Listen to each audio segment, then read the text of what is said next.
Danville-Boyle County Board of Adjustments meeting for March the 18th, 2025. I'll go ahead and call this meeting to order.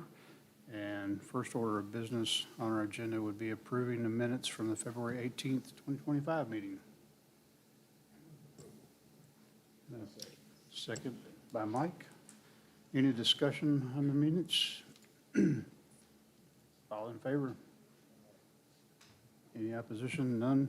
All righty. Approval complete. We have 4 public hearings today. I'm going to shift the order just a little bit.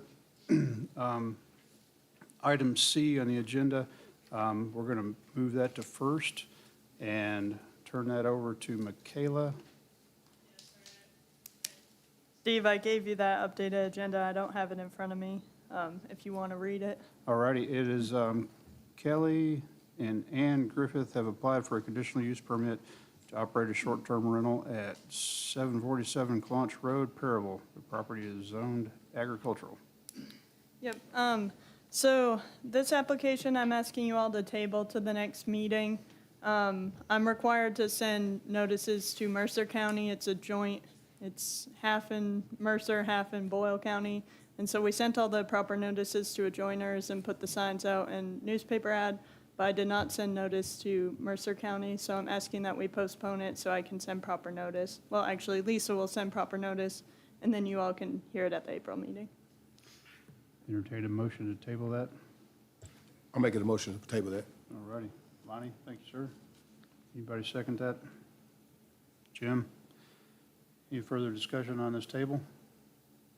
All in favor? No opposition. All righty.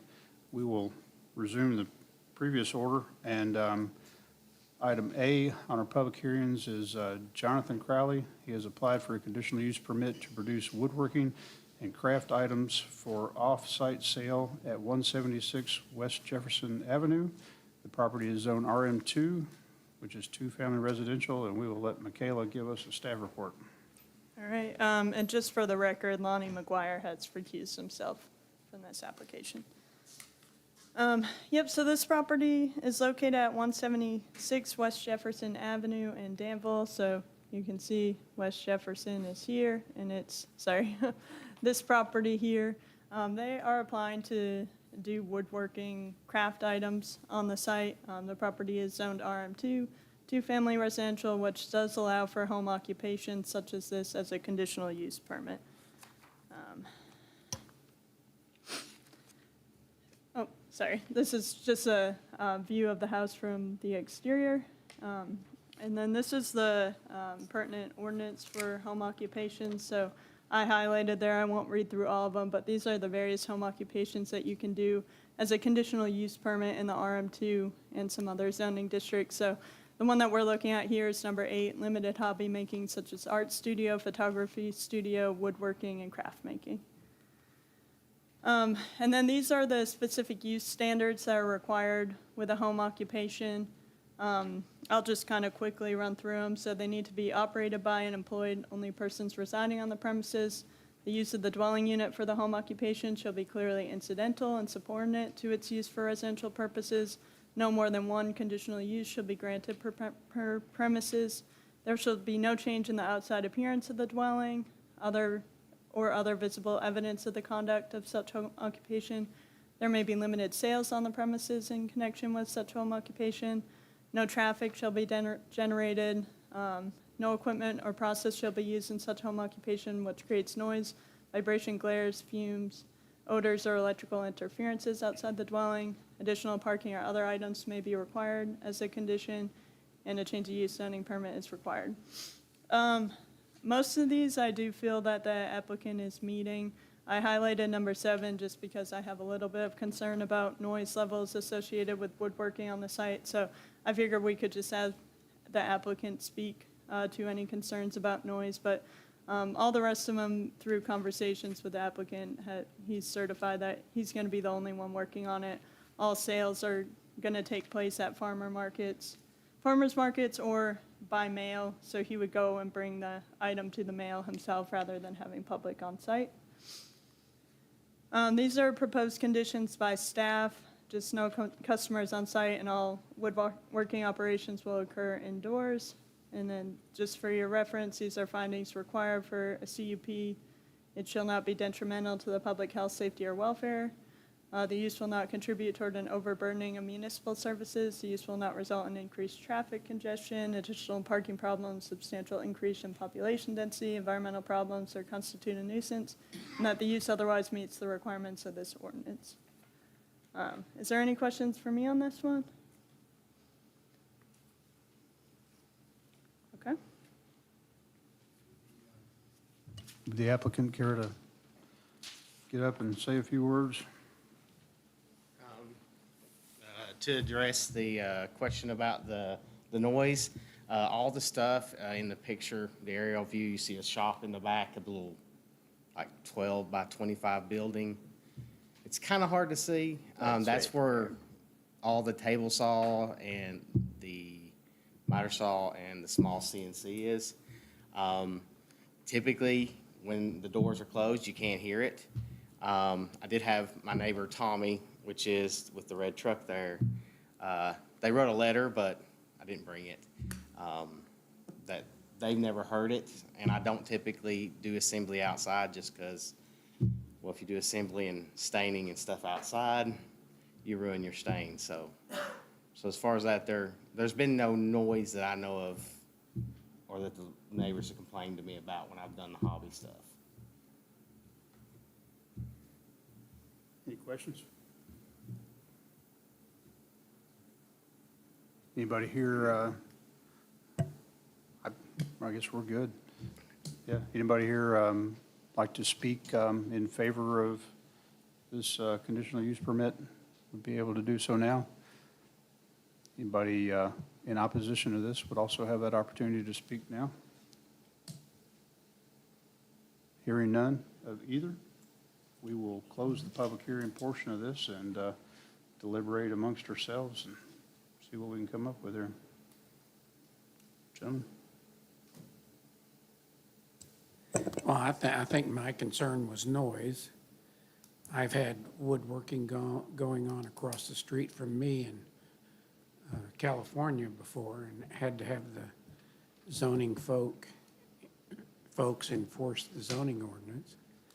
But noise is an issue, and keeping the doors of the building closed and the windows closed, and hopefully it's air conditioned, is something I would be concerned about.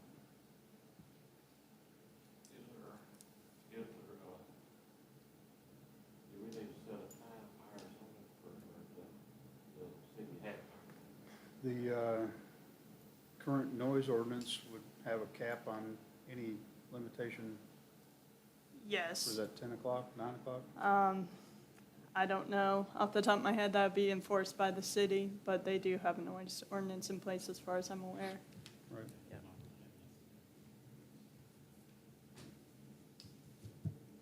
Any questions? No objections. No, I don't have any Okay. objection. Anybody care to make any kind of motion for or against this request?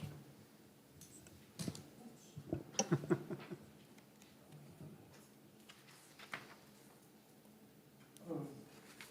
move approval of conditional use permit for Elizabeth Hoppy, woodworking operation at 176 Front Jefferson. Finding that it is not detrimental to public health, safety, or welfare. I think Henry would approve that. If you'd like to make a further finding that concerns about noise were addressed by the fact that activity will be indoors and neighbors have reported not hearing any such noise in the past. Yes. Thank you. And I believe Mike seconded that. Is that what I saw?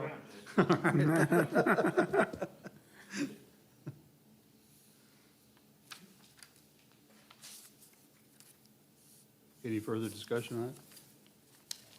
All in favor? No opposition? Motion passes. Good luck. Happy woodworking. Yeah, good luck. Item B on our agenda then, moving on, CHI St. Joseph has applied for a variance of the 96 square foot wall sign maximum by 43.13 square feet for a total wall sign measuring 139.13 square feet located on a 2.4 acre at 62 West Ridge Drive, Danville. The property is zoned light industrial. Yep, and I apologize, I didn't update the heading on this slide, so sorry for the confusion on that, that was my mistake, but, yep, like you said, this property is located at 62 West Ridge Drive in Danville. It was rezoned probably about a year or two ago to light industrial, so, you know, it's mostly surrounded by industrial business district, another one of our industrial zoning districts, and then this portion is zoned light industrial, and they just recently added this structure here. And so the applicant is looking to move in and install their signage on the property. So this is the sign standards table that we'll be looking at for this. So again, it's zoned light industrial, so it's 96 square feet or 10% of the facade, whichever is greater. The wording on this is kind of confusing. We've had this interpretation in the past where we found that 96 square feet was kind of the maximum that we would allow, where the 10% facade. So, you know, it couldn't exceed the 96 square feet, but if it's less than that, then the 10% of the facade would carry. I don't know if you all recall that. We had that meeting about 18 months ago or something like that. And so that's why they're here today. They're looking to exceed that 96 square feet. So this is the proposed sign here of 139.13 square feet. And so they're looking to install it on this side of the road. So I'll go back to the aerial quickly. You know, the structure is here. This is Stewart's Lane. This is the bypass, and then this is West Ridge Drive. So it does have the double frontage here. The sign that they're proposing on the West Ridge Drive sign meets our requirements. So they're looking at the side that faces the bypass. That's why they're looking to do a bigger sign. And so this is just a view of the actual installation of the sign here. This is what they're proposing for the 139.13 square feet. And I tried to do a little bit more of a drive-in of what you'd see as you're traveling along the bypass to look at the sign. So I can let the applicant talk a little bit more. She provided some information on driving speeds and how long it takes you to, how long you'd have to actually view the sign and look at it. But that's what they're looking at. And is there any questions for me on this one? Yeah. What is the surface area of this side? Of this whole side? Yeah, sorry, I meant to say that. I'm just talking off the cuff and not reading my staff report as I'm doing this. Let me get there. I apologize. Yeah, so they're requesting a wall sign that would be 6.87% of the facade, which is less than the 10% that we would typically permit. So I didn't include the actual facade there, but it's going to be 6.87% of it. If you want me to do some math quick, I can. But yep. It's about Okay. 7%. Yep, it's about, Less than the 10%. yes, yep, but greater than the 96. Yep. Yep, so they're looking to exceed it by 43.13 square feet. And I guess I can read this. The existing building is approximately 100 feet from the South Danville bypass, which has a speed limit of 55 miles per hour. The proposed letter height on the proposed sign can be seen for 6.9 seconds at the speed limit. The sign could be viewed for 3.7 seconds if the sign meets the requirements of the zoning ordinance. So, Can you go back to the slide that shows the 96 square feet or the 10%? yes. Yep. Or, Yeah. Yeah, again, the wording on that is very confusing, and so we did have a meeting on a different sign application back closer to when I started here, and that was basically the interpretation that we made when we were dealing with that application, was that 96 square feet was kind of the cap, but otherwise it was the 10% of the facade that would apply, but.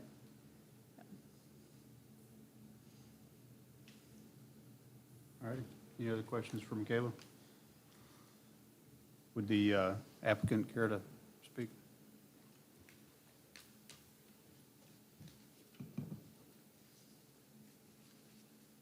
Good afternoon. I'm Elizabeth Pitchford. I'm with Ruggles Sign. We're the one who's going to be manufacturing the signage.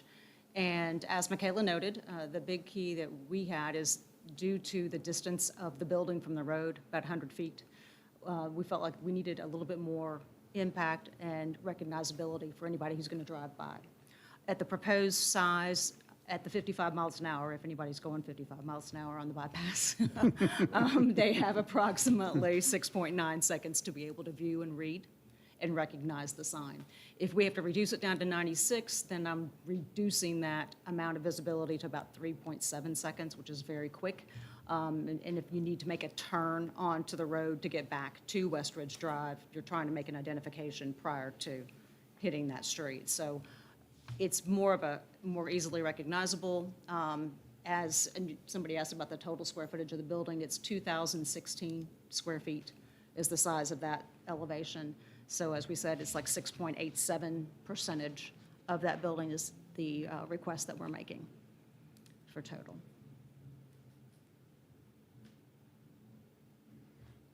Any questions for her? Thank you, Pam. Thank you.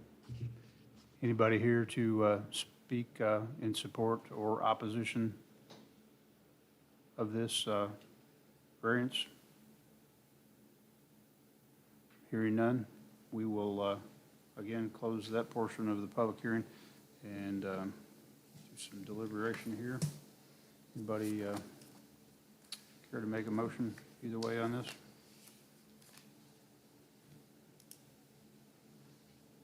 I make a motion to approve the request for the sign area variance at 464 West Main.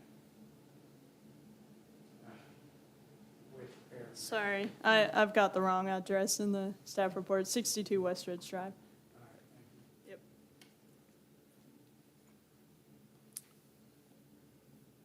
Henry, what do you think about that? Mr. Brown, I wonder if you might add that the unique circumstances that give rise to this variance are that the building is set back from the bypass and the travel speed on the bypass is such that viewing time of the sign would be insufficient with the current Sure, speed limit and sign dimensions. sure. Thank you. In other words, the paragraph below. Precisely. There you go. All right. I second. Motion by Jim, second by Lonnie. Any further discussion? All in favor? Aye. All righty, unanimous. Thank you and welcome to Danville.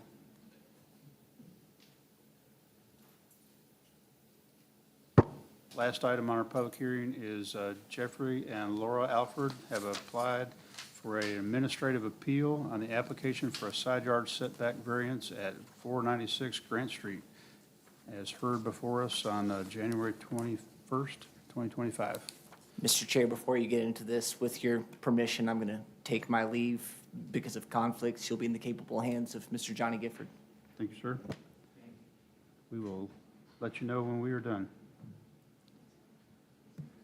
Being an appeal, we will start with the appellant, and looks like Ms. Thornberry is representing them.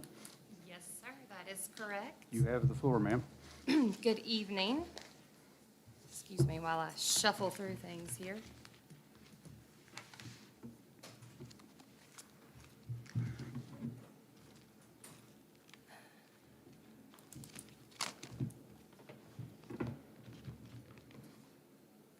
Try to avoid knocking anything down and creating a mess. Okay.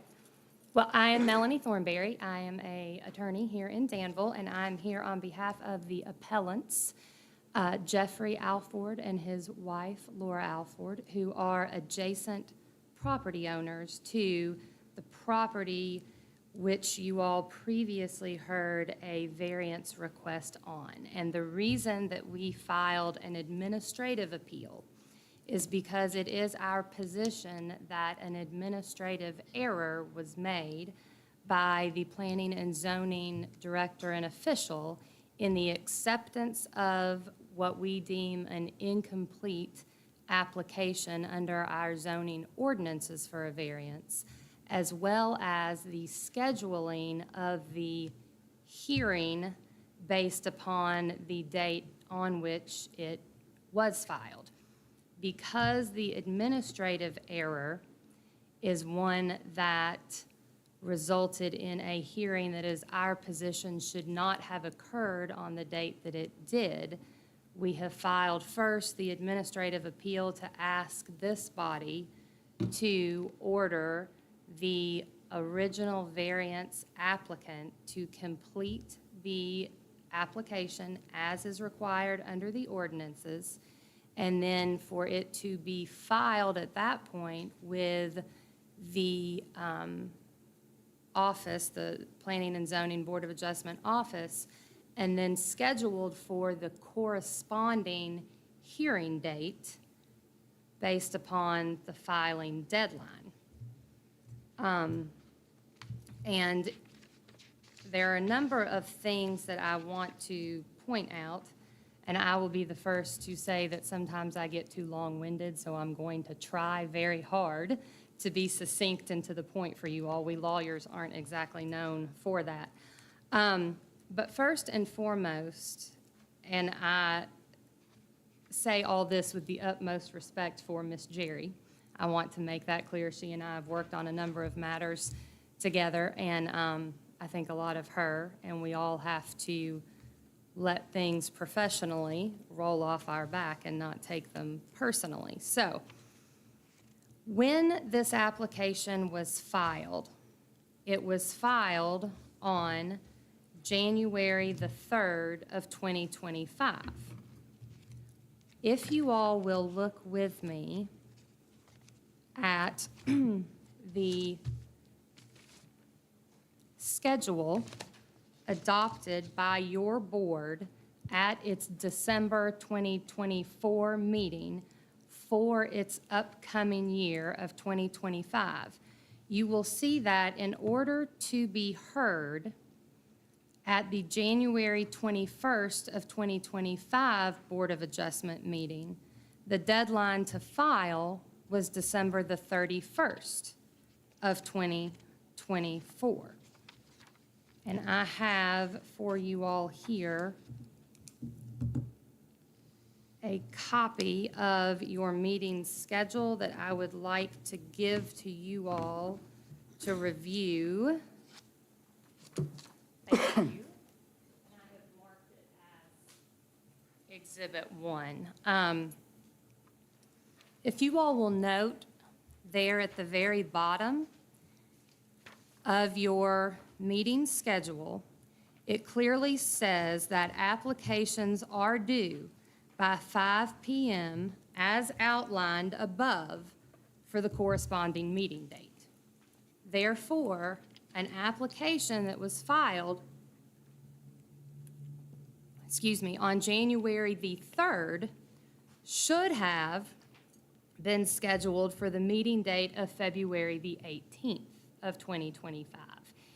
And so that was the first major administrative error, as is our position. Additionally, the application, as it was filed, was not complete in that under our ordinances, in Article 3, Section 3.7.2. Michaela, can you, Miss Jerry, could you pull up that section? On the slideshow, I didn't put it in the slideshow. Okay. I've got it right here in front of me. I can read it. Thank you. I just thought it might help them to have the visual, and I did not bring my laptop. But I didn't put anything in the slideshow for this. Okay.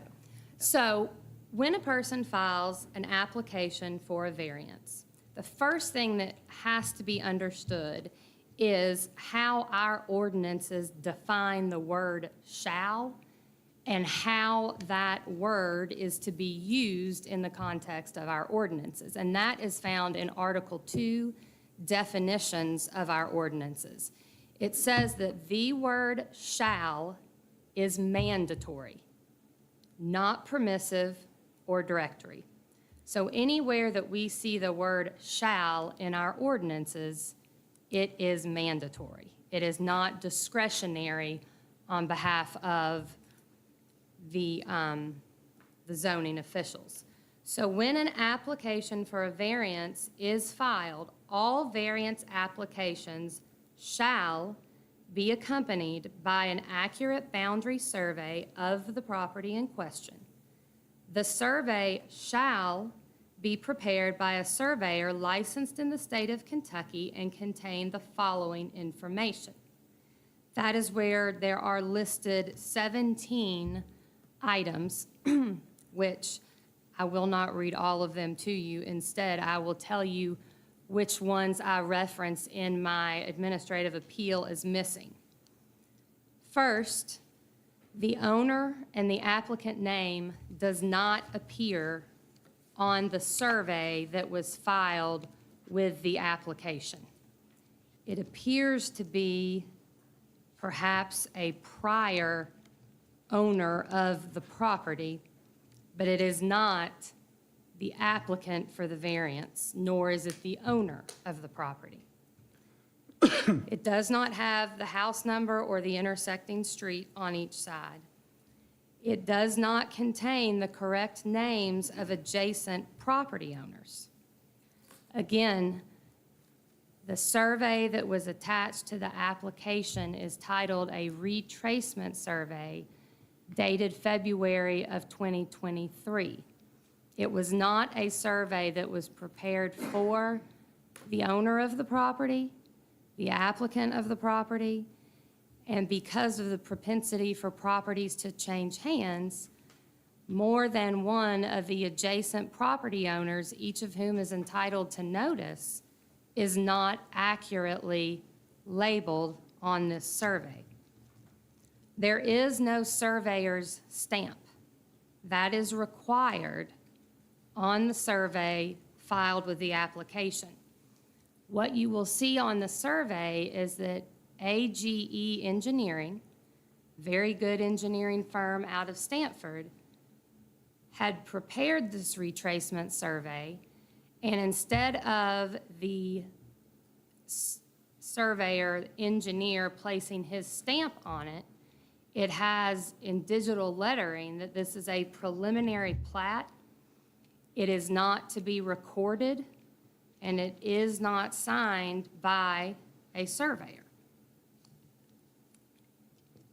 The plat also does not contain floodplain areas and FEMA certification, which is required under our ordinance. And quite frankly, on the survey that is attached, it is not clear whether the lines of a building or a structure that are shown thereon is the proposed structure or if it was the then existing structure in 2023. And the reason that this became important is because later in the staff report that was prepared by Ms. Jerry, she refers to there having previously been a building, a home on the property that was torn down.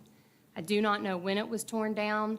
I do not know if it existed on the property when that 2023 retracement survey was prepared. It does not show the lot coverage of any proposed building, and it does not show the proposed grade elevation. Now, when one takes any of these elements alone or in isolation, it may not seem important. It may not even seem all that important as we're standing here today. But regardless of whether we think it is important or unimportant, at the end of the day, our ordinances specifically say that this information shall be contained on the survey that shall be prepared by a licensed Kentucky surveyor and that shall be attached to the application. The application fails because it did not meet the requirements. The application fails in some other important ways. Excuse me. One is the applicant's name it lists an individual and it lists an LLC. Immediately following that, there is a line that specifically says names of officers, directors, shareholders, or members if applicable. If you are an entity that owns property or an entity that is filing a variance request, it is absolutely necessary that your member or members be identified as such. Only members or a manager of an LLC under a manager-managed LLC has the legal authority under our ordinances to file a variance application on behalf of the entity. I know from the extensive work that I have done in front of the Danville-Boyle County Planning and Zoning Commission, as well as a time or two in front of the Board of Adjustment, that if you are not the legal owner, or if you are not listed as a person who has the legal authority to act on behalf of that entity, then you have to have a letter of authority, or you have to have a special power of attorney that goes in the record showing that you are authorized to seek this variance, in this case, on behalf of the entity. Excuse me. The applicant additionally had not included the property owner's name. Now, perhaps the applicant is the same as the property owner, but that is not a given. There are plenty of times when a party considering the purchase of property is given the authority to appear before you all or appear before the Planning and Zoning Commission to seek approval of what it is that they want to use the property for prior to closing on the purchase and becoming the legal owner of the property. Additionally, under the application, there is space for the variance request. And it says to please describe the variance being requested and list the section of the zoning ordinance from which the variance is referenced. The only thing appearing in this application is reduce the side yard setback on the east and west by 1 foot. There is no reference in the application to what section of our ordinance the variance is being sought from. And this is very important because it is only when one knows the section from which a variance is being sought that one can look and see if the application and the proposal of the variance keep the property appropriately in line with our ordinances. Excuse me. In the staff report that was prepared by Ms. Jerry, subsequent to the filing of this application and subsequent to the scheduling of its hearing, Ms. Jerry adds into her staff report, excuse me, that under the description of request, the applicants are requesting a variance to reduce the side yard setback on the eastern side of the property, and she gives a more specific distance there, close to 1 foot, but still the distance, and the western side of the property from even a bit more, to construct a duplex in the RM2 zoning district. So only in the staff report does one learn what the applicant is actually seeking. The application is the document that an interested party, an adjacent property owner, for example, who receives notice of the variance being sought can call up here and ask for a copy of the application to better understand what it is that is being proposed for the property immediately adjacent to their own that is going to have an effect on their property. They don't get the staff report. You all get the staff report. The staff report is reviewed by Ms. Jerry here in the meeting, but that's not, quite frankly, fair and doesn't give the opportunity to those affected by the proposal to understand what is being sought. This is also important because a duplex in this zone has very specific requirements, one of which is shown on the table that Miss Jerry attached to her staff report for off-street parking spaces. It is very clear under our ordinances that a duplex specifically in the RM2 zone, which is where this variance was being sought, must have off-street parking. And the off-street parking requirements are based upon the number of beds in the unit. So for example, if you have one bed, it's one space. 2 beds, 2 spaces. 3 beds, 3 spaces, and so on.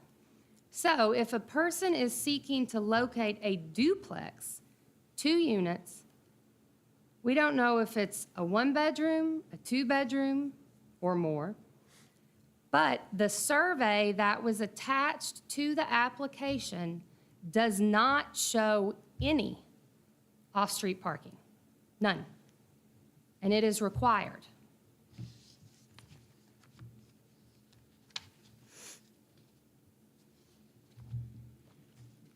I want to make sure I've touched on everything here. I want to, again, reiterate that what my clients seek is not for this body to undo necessarily the decision that was made. Instead, they have appealed this because of the administrative errors that resulted in a faulty application being heard by this board and a decision made on that faulty application when it should never have been heard at that January 21st meeting because it was filed after the deadline. And the bylaws that govern your all's board, a copy of which I asked for and received from Lisa Bowman, once I started looking at this very closely, specifically says that meetings of this board shall be held at such a place as the board from time to time designates.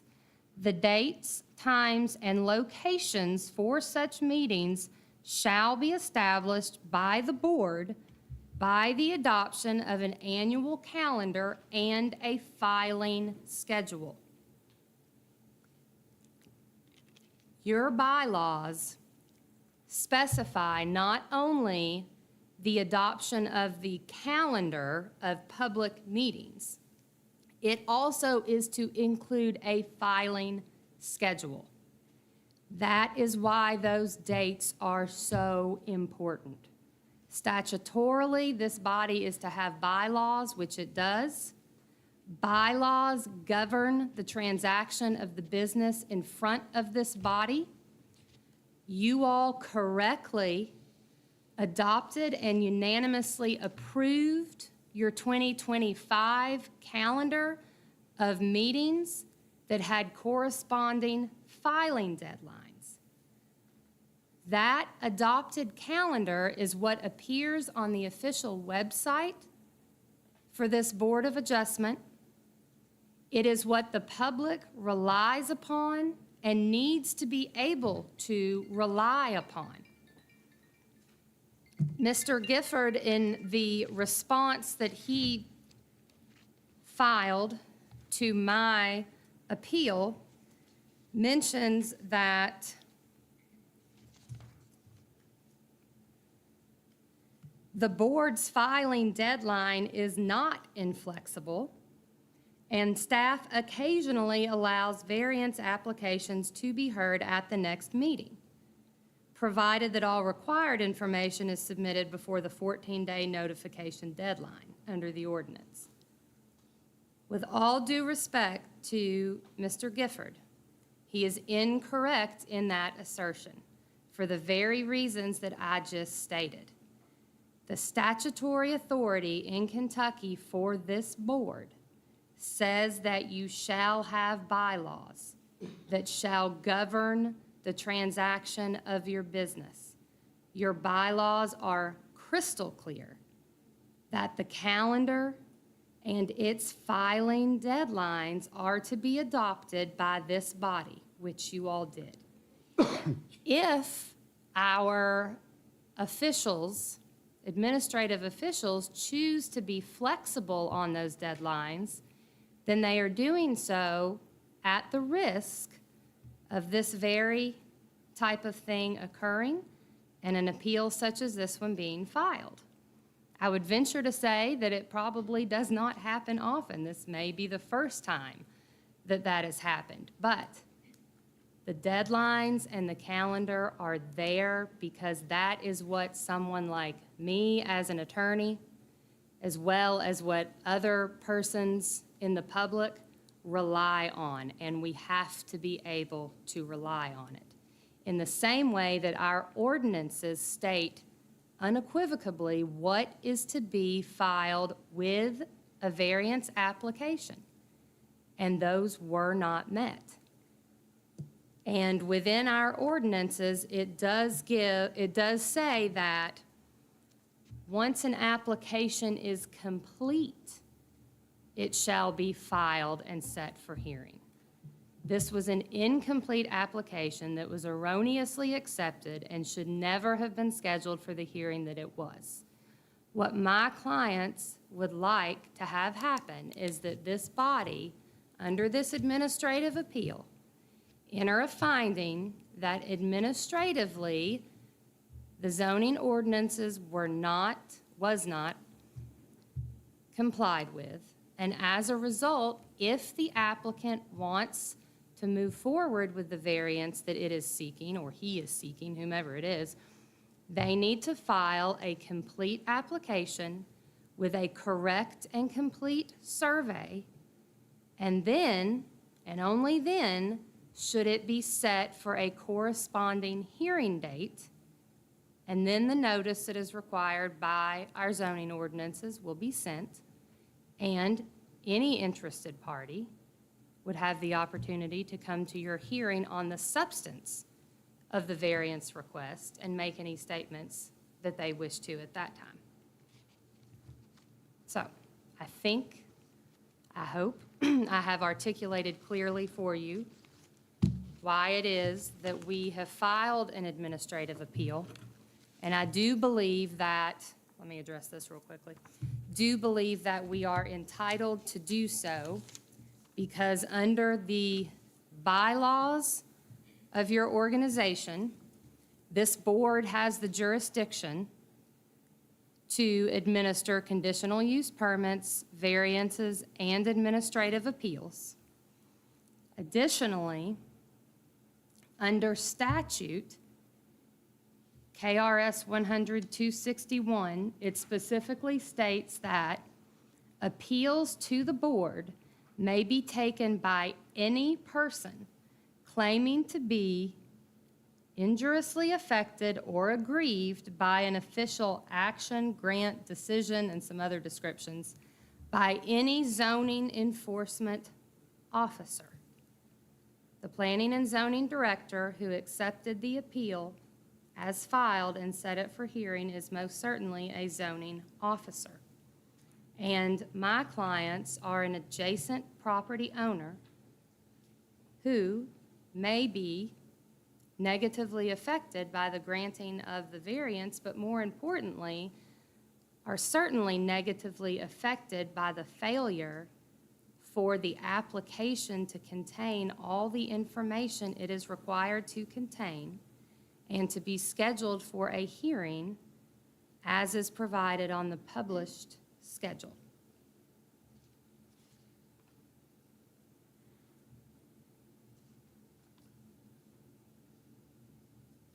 And I believe then that I have addressed everything Thank you, ma'am. in all my notes here. Any Thank you questions all. for Mrs. Thornberry?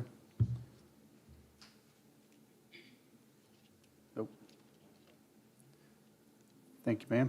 Mr. Gifford, give you the floor. Microphone working. There we go. I will respond to a few things. Of course, we've been more expansive in the letter that we filed with the board. The first problem is a jurisdictional matter. What we're here discussing is a final decision that the board made. The board decided that they were going to grant this variance. Once that has been done, the only party that even has authority and standing to be able to then appeal that is the applicant. In this case, the applicant's not making any sort of appeal. It's other adjoining property owners that appear to be aggrieved. The other side to it is that jurisdiction is lacking because statute specifically requires that these sorts of appeals of a final decision of the board be brought before the circuit court of the jurisdiction, in this case, Boyle County Circuit Court.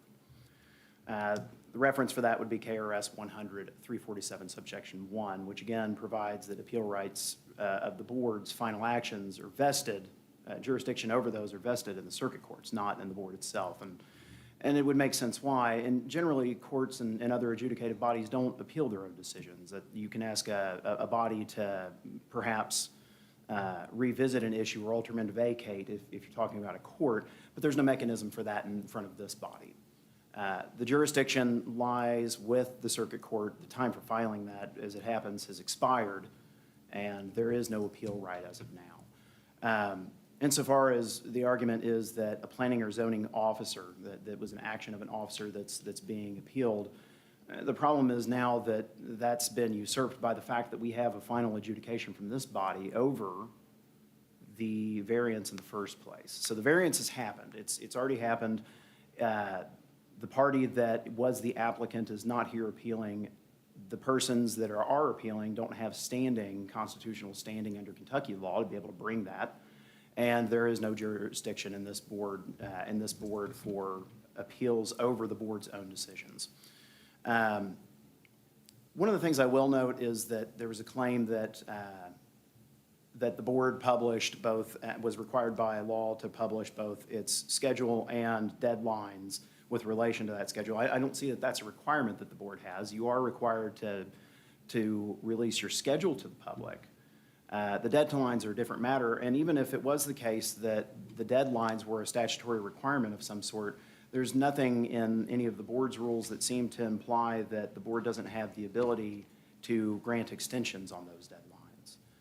Obviously, they exist for a reason. I'm sure that as a matter of administration, it makes perfect sense to give people a hard deadline, but it's more, I would wager, to say, to drive people to get their stuff done in a timely manner. As we mentioned in our letter, really the point is to make sure that everything's done so that we are able to meet statutory notice requirements. In that case, or in this case, that happened. Everything was in front of the board. The board had access to all information so that they could make their statutory findings and be able to show that there was no issue with granting this variance. Aside from that, I will draw out the point, because again, much of what we're talking about here is whether or not this is the proper form to be bringing these appeals. And it appears that it's not. And I would point out that under Kentucky law, the Kentucky Supreme Court has imposed upon all adjudicative bodies within the state that they do have a duty to evaluate standing as a matter of first order. Standing being a requirement that, you know, an appellant in this case or any kind of litigant would have to show that they have been injured, that the injury was caused by their opponent, and that there's something that this body can do that could redress that. There's no standing because this body has no opportunity to redress that because they don't have jurisdiction over their own decisions after they have made a final decision on an application. I'm happy to take any questions that the board may have with regards to the letter, but I think for the most part, our primary issue here is that we have no jurisdiction to be able to hear this. Aside from that, there's been no claim that, there's been claims that certain things weren't perhaps put on paper right, but there's been no claim that any of the information is incorrect, that the proper lines were wrong. There's been no claims that the individual wasn't actually the owner that signed the paperwork or had authority to sign on behalf of JTP Construction. The only question before the board is purely a matter of form. And even if if the board was equipped to be able to answer pure matters of form, it still doesn't have jurisdiction over this matter.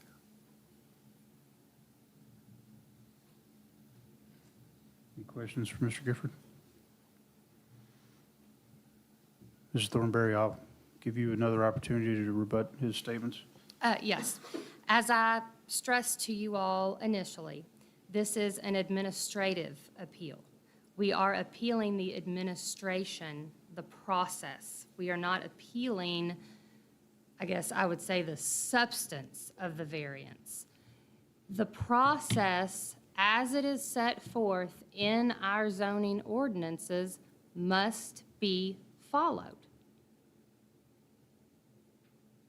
And it is in the public interest, not just my client's interest. It is in the public interest that what is out there as our adopted zoning ordinances that have certain requirements, that those requirements are met. And if you will recall, I did state that I'm not arguing that Miss Jerry or any other official doesn't have leeway. It's kind of like when dealing with my 8-year-old. He's got some leeway. It's a matter of when I catch him in it, and it has a consequence. This is a time when, whether it was leeway, whether it was inadvertence, whatever it was, an application that was not complete under our zoning ordinances was accepted, and not only was it accepted, it was then set for a hearing date for which the filing deadline was already passed. And to Mr. Gifford's statement there, as I said earlier, this body is governed, statutorily, this body is governed by its bylaws. It is your bylaws that state that the calendar for the year of meetings and corresponding filing deadlines shall be adopted by this body. And you all adopted that calendar with corresponding deadlines for 2025 in December of 2024, exactly in compliance with your bylaws. It is not up to administrative officials to discard or ignore the requirements that have been set correctly by this body or by the zoning ordinances. And I am more than happy to go further into what the injury to my clients may be if you all are interested in that, but I was trying to keep this narrowly focused on what the appeal is based on. And that is not us asking that your decision on the variance be overturned. It is that that decision should have never been heard, that hearing should not have been held. The argument should not have been heard. The decision should not have been made at the meeting where it occurred, because the application should never have been scheduled for that meeting. If my clients cannot come to this body and request that that be set aside because it was invalid at the time the hearing occurred, and to require the applicant to submit a complete and correct application under the ordinances to be heard according to the schedule that you all have adopted, then what is their redress? What is the redress of the public for whom our ordinances exist to protect and to give a voice in the process? I have- This, I'm sorry, I thought you was done. No, no, I have I'm two sorry. questions. One for you and one for you. What is it that you're exactly wanting us to consider? And then my question, when she answers that, my question to you, is that something we're allowed to do? oh, I'm sorry, you're asking me. What I want you all to consider is that the administrative errors that were made by the administrative official, which was Ms. Jerry at the time, meant that an application that was not valid under our ordinances and an application that was filed past the deadline for which it was set to be heard invalidates that whole thing, the hearing, the decision, all of it. So the applicant can be instructed by you all, by the administrative officials, hey, you all want this variance application to be heard, it needs to be filed according to our ordinances, and then it will be set for a hearing date that corresponds with the deadline on which it is filed. And I do believe that you all have the ability to do that, because it's really hard even for me as a lawyer to conceptualize this, so I imagine it is hard for non-lawyers to conceptualize it. But because it did not follow the proper process, that decision should never have happened.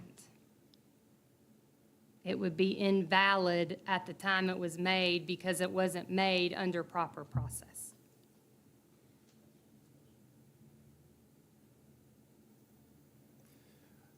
Did I answer your question, Mr. McGuire? Yes. Okay, thank you. If I'm understanding correctly, I think that what we're asking for is not necessarily to straight away disturb the final decision on the variance. What we're asking for, what the appellants are asking for, is something akin to a declaratory judgment, if you will, saying that what happened previously wasn't right.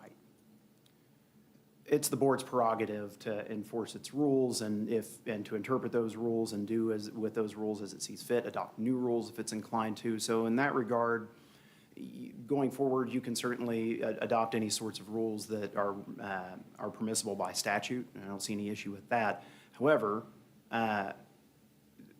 what she mentioned a moment ago, void at the outset, or what the fancy Latin term would be void ab initio, there are things akin to this in statute all over the place. One such thing that comes to mind without having done any research on it would be with regards to marriages. If you get married, or at least think you got married by having somebody officiate that got their license off of the internet, and you had two people zoom in from Michigan and act as your witnesses, and then they later signed their names to that document, and you gave that to the clerk, that is void ab initio under statute. It is not enforceable unless you wait a year. After you've waited a year, the courts aren't concerned with it anymore. At that point, you've essentially ratified the marriage, you've shown an intent to live as man and wife, and so they no longer care. There's something akin to that here. Would this have been void ab initio? I don't believe so. The reasoning behind that is in our letter. I don't think that anything was done here that in any way impacts whether or not the board would have made the decision that it made. It's just that perhaps the timelines weren't to the appellant's liking and didn't seem to follow rules that were published that may or may not have been to their liking, essentially. So even if this was void from the outset, void ab initio, they had 30 days. They did have a redress. The redress was take it before the circuit court. We have a circuit court in this county that is able and willing and has constitutional jurisdiction and statutory jurisdiction to hear that claim. The board does not. So to answer your question, what they're asking for, no, I don't believe that the board has the authority to do that. I don't see that there's any sort of a declaratory judgment statute that's specific to administrative bodies such as this. I know that Kentucky absolutely abhors the idea of advisory opinions as a constitutional matter, so I don't believe that the board has any authority to give an advisory opinion on a hypothetical of what if this stuff really happened and it really was violative of our rules. The only thing that the board can really do now is frankly dismiss this appeal. It can't hear it, it has to reject it. And that's because it doesn't have the authority to rule on it. That rests with that jurisdiction rests with the circuit court. As it happens, the circuit court was divested of that jurisdiction after 30 days, and there's nobody else to hear this case at this point. Going forward, if the board is inclined to say, okay, well, we're going to watch this a little bit more carefully and do this, that, and the other thing, that's certainly within the board's prerogative. But no, you can't, I don't believe that the board at this time can disturb the previous final decision that it made with regards to that variance. And I guess that's my cue to stop. Yeah, they'll get that back on in a minute. First time I've ever had the lights go out. Well, that's certainly one way to make an attorney be quiet. We're like parrots. You turn the lights off and we just go quiet. Thank you. Does that answer your question? Yes. Any other questions for either party?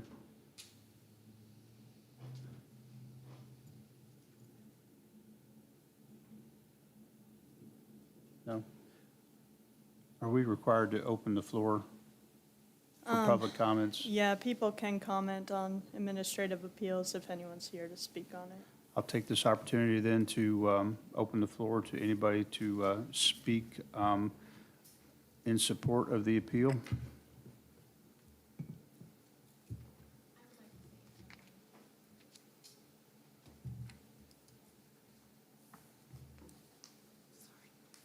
So my name is Laura Alfred. Obviously, I'm being represented by Ms. Thornberry. One other issue that was not brought up, but I do feel is important, is we were never actually notified of this variance in the first place. We've also checked with the neighbor who has the adjacent property directly across the street. She never received a letter either. And I've checked with the property adjacent directly behind the property owned by Michael Johnson. He said that he only received notification, the letter of the original variance request, a month ago, which would have been a couple of weeks after the hearing took place. So none of us actually received notice. The only reason that we even thought to contact Melanie Thornberry and do something about this is because we saw people working next door and structuring something very close to our house. And so we went outside and asked them, and they're the ones who informed us of the hearing. Thank you. Michaela, is there a requirement to, on how you send those notices out? No, they don't have to go out certified. We did receive some return to senders from that batch of letters that we put out, and we do have the mail merge and everything. So I feel very confident that they did go out. I don't know why they weren't received, but on our end, we did what we're required to do 2 weeks prior, sending out the letters. We typically just drop them in the USPS box. Okay. Yeah. If I may respond, as it happens, the letters were addressed, and they were addressed using the required addresses that the ordinance specify. We're justified in using the addresses that are on file with the property valuation administrator. That is where we pulled the addresses. Now, even now, if you were to pull up the administrator's website, PVA website for the adjoining properties, you would find that those addresses are still correct. Those were the addresses that were required. They were sent via USPS, as was just stated by Ms. Jerry, and that is the appropriate method for sending out notice for these. In addition, there was also a newspaper advertisement that the ordinances additionally require. So not only was there a specific one for each individual, but the entire world was put on notice using that newspaper. And were they mailed within the 2-week notification period? Yes. Okay. Yep. Thank you. Anybody else have any support for the appeal? Anybody now have the ability to speak in opposition to the appeal? It's a matter of public hearing. Being none, we will close the public hearing portion of this and deliberate.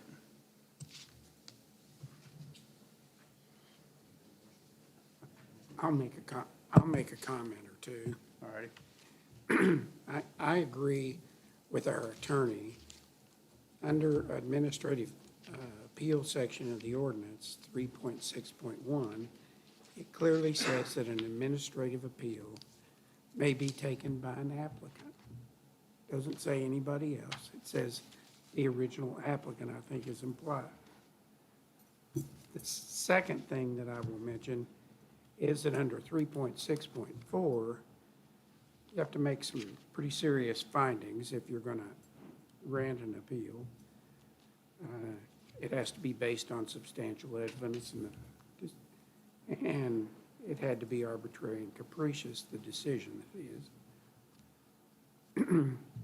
But in any event, the last sentence of that section says, "The board shall not substitute its judgment for the judgment of the administrative official."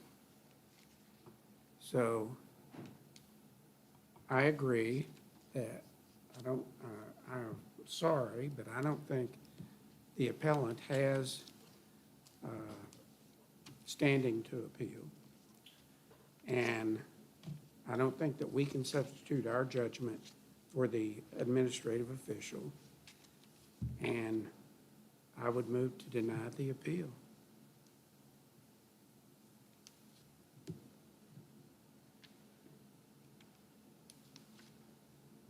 Got a motion on the floor? I second it. Any other discussion on this? Would like to clarify that voting yes for this is voting against the appeal, just to be perfectly clear. Voting no for this would be in support of the appeal. All right. Understood. All in favor of the motion? Aye. Unanimous decision. Thank you, Ms. Thornberry. Thank you. That closes the public hearing portion of tonight's meeting. Next on the agenda is old business. None. None? Oh, can we ask Henry to come back in? Thank you, sir. I'm Appreciate pretty your sure Henry left for the help. evening. Did he leave for the day? He had a Wow. family birthday to How get about to. that? No old business. I'll open the floor to any new business at this time. None. None? Then I would like to entertain a motion to adjourn. I'm making that a motion to adjourn. All righty. Anybody second that? Second by Mike. All in favor? Thank you all.